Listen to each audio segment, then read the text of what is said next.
waiting for.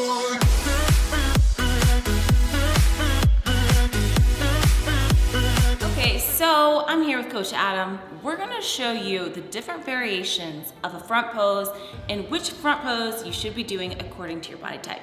Because there are so many different body types out there, so we gotta pick the ones that's most flattering for us. For my body type, I have found that this pose works the best. And I'm a little bit on a diagonal, I'm not completely profile. My hand is just below my rib cage, and I'm making sure that my arm is further away from my butt so that it doesn't get hidden. One of the key things with this pose with Ashley was originally, like most girls will pose with their waist all the way facing this way, all the way straight ahead. But with Ashley, she's just a little bit more twisted, where you can see this side of her waist, and a lot of times we try to eliminate this side of the waist. And we do that because her waistline and her lines are so curvy and her waist is so small that it actually makes sense for her to do this. It makes her glutes pop a little bit more. She can get a little more out of her glutes by turning this way, and that's why you see this crazy S curve on her. Most girls, and I don't want to say this term is a bad thing, but most girls have what we call like a straight waist, or they say blocky waist. Honestly, it's like almost everyone out there in the world has that like straight waist, and every girl's like, I just want to have those curves. Well, a lot of times it's girls like Ashley selling the fact that their waists are more curved than they actually are with their posing, why you think you don't have it. We're gonna go into the standard posing, which you'll see like 90% of the competitors doing right now. It's the current trend. And so it's kind of like the pose you see with Ashley doing, but Ashley is facing more this way. What we're doing at this pose is we're trying to make the waist as small as possible. So we have this thing we call 90 degrees.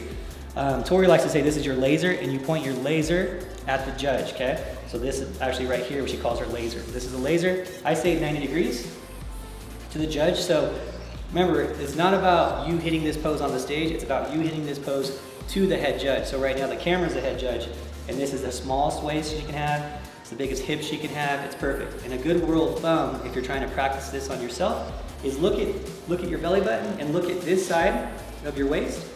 Look at the skin right here on this side. When you're in the mirror, straight on, try to eliminate it and eliminate that side of the skin and make sure your belly button kind of disappears in the mirror. And that's a good tip for, this is the standard pose you'll see most girls doing right now. So the next thing we want to touch on is the hand placement. Some girls like to have it just below the rib cage like me. Some girls like to have it completely on their hip, and then sometimes right in the middle. And there's a different reason for that. If you want to go ahead and explain why, that it looks better for some people to go lower versus higher. A lot of it has to do with your delts. Yeah.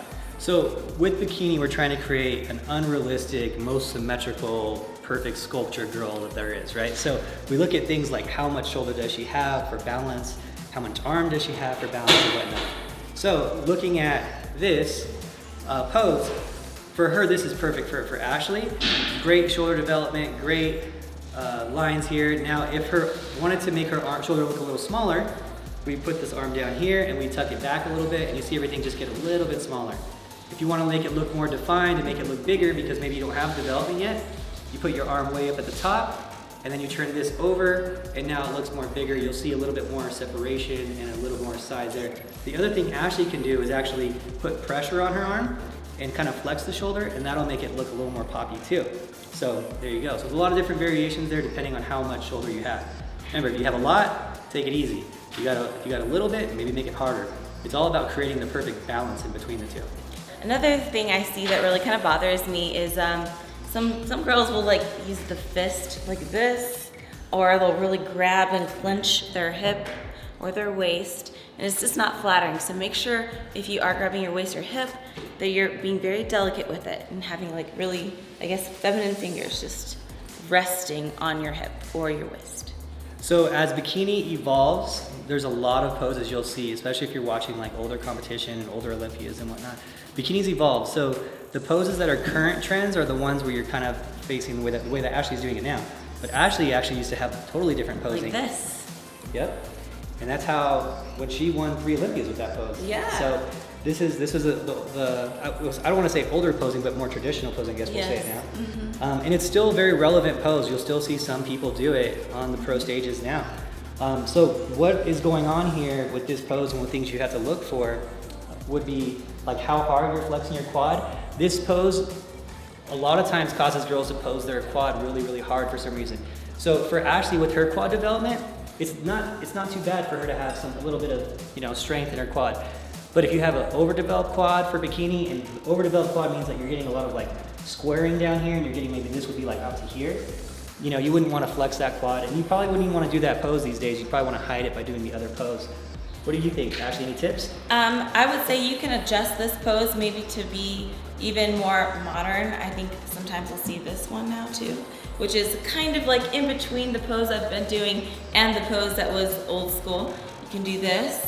You can play around with the taper of like your legs to make sure that it's like, it's about a hip pop too. So with anything like this pose, or even the pose that I have been doing, you gotta have some flexible hips to like pop. So same kind of deal with this. If I were to go like that, it's a more front on pose, but also kind of like the ones we just did. So it's a little modern twist on the old posing routine. And this kind of pose would be great for somebody that has a really small waist that can go like straight on. Yeah, you'll have some girls that actually, we're showing you a lot of different poses. Just remember, in bikini, there's no such thing as a wrong front pose. And it's very important to remember, you don't have to do a certain front pose. So in the back pose, yeah, you have to do a certain back pose. Yeah, there's just, everyone's facing straight on, right? But in this front pose, it's do what works best for your physique. You might be 100% straight on. So, and that has to do with like, if you have a really small rib cage, straight on pose, show it off, show that you got it, So. And the last pose that is an option as well is like, I like to call it the S-curve pose. It's a little tougher, it's hard to balance, and it's tricky because if you don't have a small enough waist for it, it just doesn't look right. So basically what I'm gonna do is I'm gonna make a T with my feet and kind of bring them together, toe up. And this would be a pose you might see Ashley in on like a sideline. Where else would you do this pose? You can put it in your routine as well. I see this. Sometimes they'll even stick the foot out like that. Another thing to keep in mind, guys, there are small adjustments you can make if you aren't as blessed in the glute area. For one, you can take the regular standard pose like this that everyone does these days and just kind of cover up the glutes a little bit just to kind of hide a flaw, which we all have flaws, so whatever flaw you may have, feel free to hide it if possible. So you could try covering it like this, or you can even try bending ever so slightly the knee, just to give that hamstring a little pop and the glutes a little pop. So trying to figure out your perfect front pose that works best for you can sometimes be a challenge, and it's a lot about trial and error. It's about asking for second opinions, and you know what I think is also helpful is setting up your camera and videoing yourself to see which pose works best for you, because it's important to pick a pose that's the most flattering for you personally, rather than the one that you see like your favorite person doing all the time or you saw it on YouTube. So just keep in mind we're all different, and it's important to pick the one that works for you. I hope you guys found that useful. If you liked it, like and subscribe, hit that notification bell for future ones. We're gonna have a part 2 to this. I hope you stay tuned. And if you're ever in the Denver, Colorado area, feel free to come out here and come to a free posing class. You might just see the lovely Ashley Kaltwasser. She's here all the time, basically my roommate. See you guys next time. Bye. Here waiting for